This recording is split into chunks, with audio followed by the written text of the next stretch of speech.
সরলা একজন বিধবা মহিলা ছিল যে লোকের বাড়িতে কাজ করত। মনু, আমি খাবার বানিয়ে রেখেছি, তুই খেয়ে স্কুলে যা। আর স্কুল থেকে সোজা বাড়িতে আসবি, তোর ওই বাজে বন্ধুগুলোর সাথে ঘুরিস না। হ্যাঁ মা, ঠিক আছে। সরলা সকাল সকাল বাড়ি থেকে বেরিয়ে যেত। তারপরে মনু উঠে তৈরি হয়ে স্কুলে যাওয়ার জন্য বেরোতো। বাড়ি থেকে বেরোলেই ওর দুটো উড়নচণ্ডী বন্ধু দাঁড়িয়ে থাকতো। আরে মনু, আজকে তোর এত সময় লাগলো কেন রে?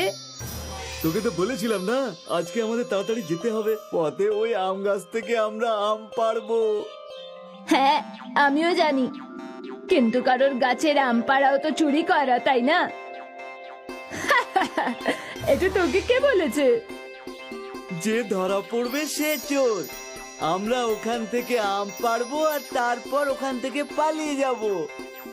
আহা, কিন্তু আমাদের জন্য তো গাছের মালিকের লোকসান হবে, তাই না? হোক না, আমাদের কি? আমরা তো শুধু মিষ্টি মিষ্টি আম খাবো। এখন তুই বাজে জ্ঞান দিস না, চল আমাদের সাথে। পাপ্পু আর বান্টি মনুকে ওই আম গাছের কাছে নিয়ে গেল। গাছে প্রচুর পাকা আম ঝুলছিল। আমি উপরে উঠে আম ছাড়াবো, তারপর তোরা দুজনে আম নিয়ে নিস। ঠিক আছে। পাপ্পু বাড়ির পাঁচিলের সাহায্যে গাছে উঠে গেল। তারপর পাকা আম পাড়তে লাগলো, আর নিচে দাঁড়ানো বান্টি আর মনু আম কুড়াতে লাগলো। পাপ্পু অনেকগুলো আম পেড়ে নিল। হঠাৎ বান্টি দেখলো যে একটা লোক লাঠি নিয়ে সেই দিকেই আসছে। ওই পাপ্পু, নিচে নেমে আয়, মনে হয় গাছের মালিক এসে গেছে। ওরে বাবা রে! পাপ্পু ফট করে মাটিতে লাফ দিল। তারপর তিনজনে দৌড়াতে লাগলো, কিন্তু দূর পর্যন্ত ওই লোকটা ওদের পিছু করলো, কিন্তু ক্লান্ত হয়ে থেমে গেল। তিনজন দৌড়ে পার্কে পৌঁছালো।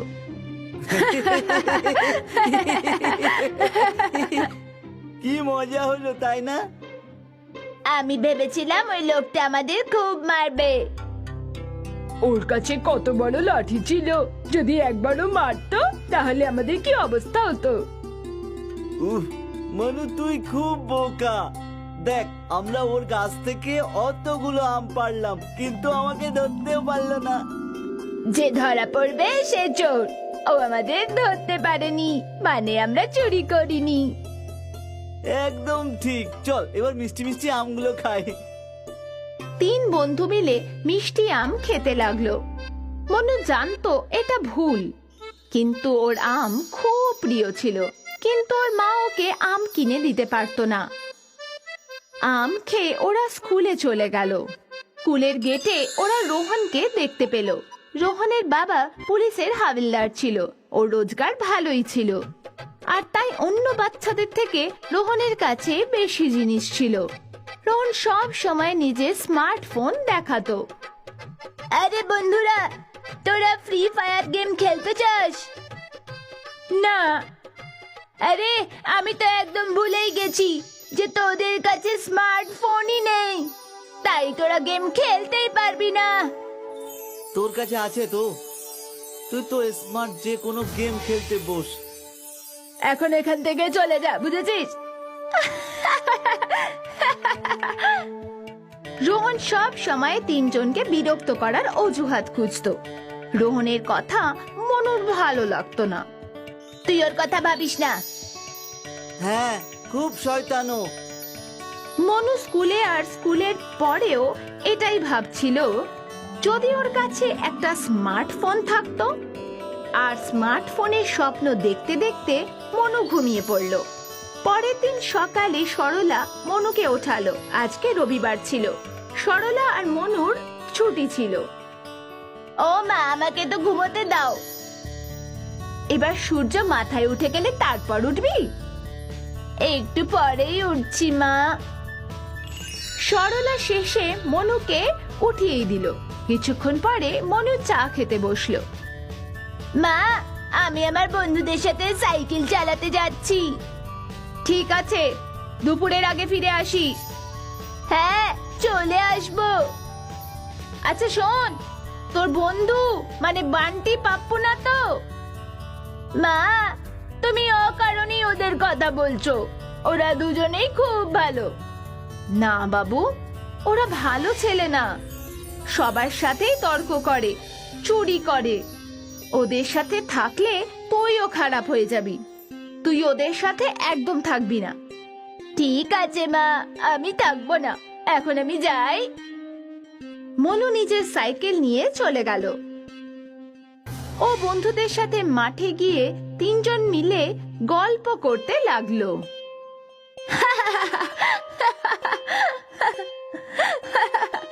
পাপ্পু আর বান্টি কথা বলছিল। তখনই মনু নজর ঝাড়ের মধ্যে চকচক করছিল একটা জিনিসের উপর পড়লো। মনু জিনিসটা ওঠালো, দেখলো এটা একটা স্মার্টফোন। মনে হচ্ছে কারোর ফোন পড়ে গেছে। বান্টি আর পাপ্পু ওর কাছে এলো। স্মার্টফোন নয়, আইফোন। আরে বা, তোর তো দারুণ ব্যাপার। তুই স্মার্টফোনের জন্য আকুল হয়ে যাচ্ছিলি না, তাই ভগবান তোকে আইফোন দিয়ে দিয়েছে। কিন্তু এটা কি আমার নাকি? এটা তো অন্য কারোর। আমাদের উচিত এটা মালিককে ফিরিয়ে দেওয়া। ওই গাধা, তুই পেয়েছিস তাই তোর ওটা।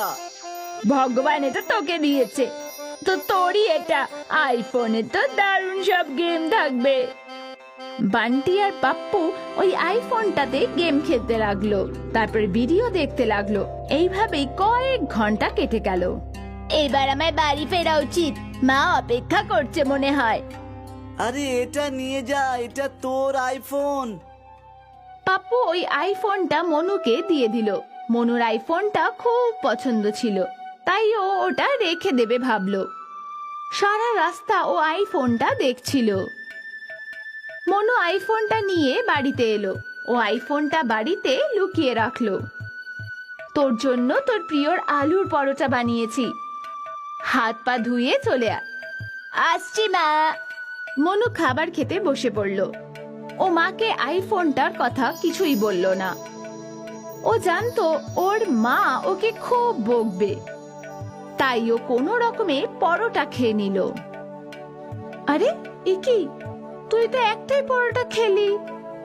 হ্যাঁ মা, আমার খিদে নেই। কেন?